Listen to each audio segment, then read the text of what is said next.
Conducteur de tracteur, secrétaire, ouvrier à l'atelier ou encore manager des saisonniers. L'exploitation d'Olivier et Pierre emploie 12 permanents sur divers postes.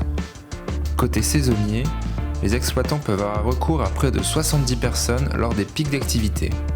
Le manque de main-d'œuvre qualifiée est aujourd'hui un facteur qui limite le développement de l'exploitation.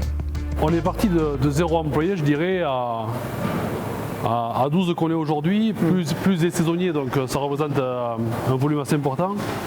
Et en fait, quand on s'est installé, on ne pensait pas avoir à gérer beaucoup de personnel.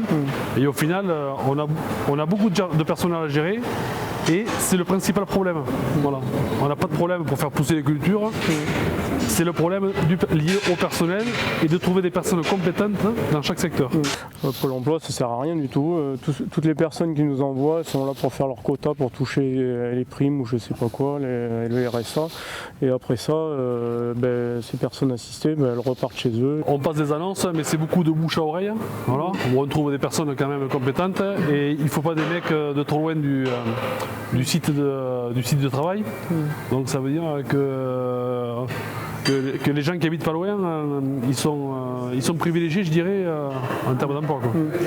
Après, on recherche aussi par l'intermédiaire des formations par alternance aussi. Ouais, je pense qu'il faut continuer sur ce sens parce que même si la formation n'est pas exceptionnelle en termes de contenu, je pense qu'on peut trouver des gens qui sont passionnés par ce travail. Parce que si on n'a pas la passion, c'est pas la peine. Ouais, et puis on les forme à notre besoin surtout, c'est ça l'intérêt.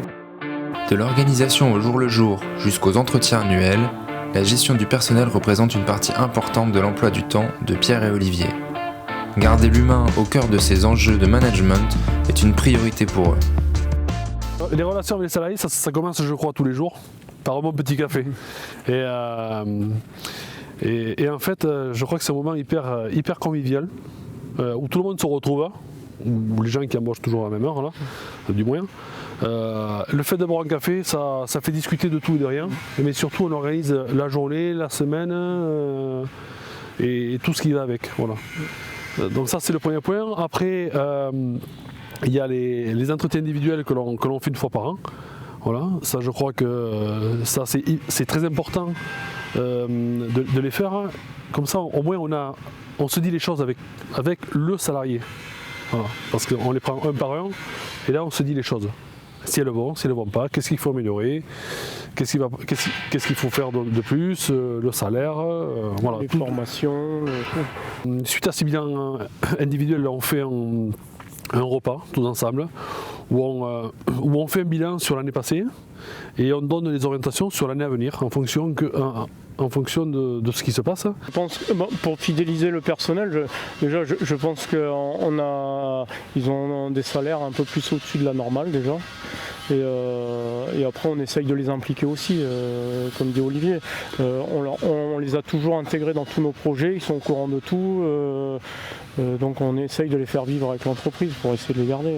Voilà, on a fait une journée porte ouverte et on les a impliqués là-dedans. Et c'est important. Pour organiser la gestion du personnel, les deux exploitants ont recours à un conseil extérieur.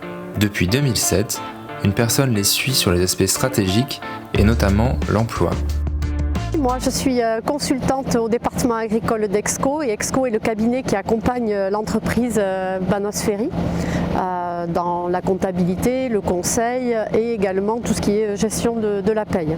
En ce qui concerne l'organisation du travail, en fait, petit à petit, on est intervenu pour les aider à structurer d'abord les entretiens d'embauche pour mieux définir ce qu'ils attendent et savoir mieux mener un entretien au moment de l'embauche. Donc ça, c'est la première des choses. Ensuite, on les a aidés à structurer aussi les entretiens annuels avec les salariés. On les a aidés à définir des fiches de poste, par exemple quand ils ont intégré la personne qui gère toute la partie administrative.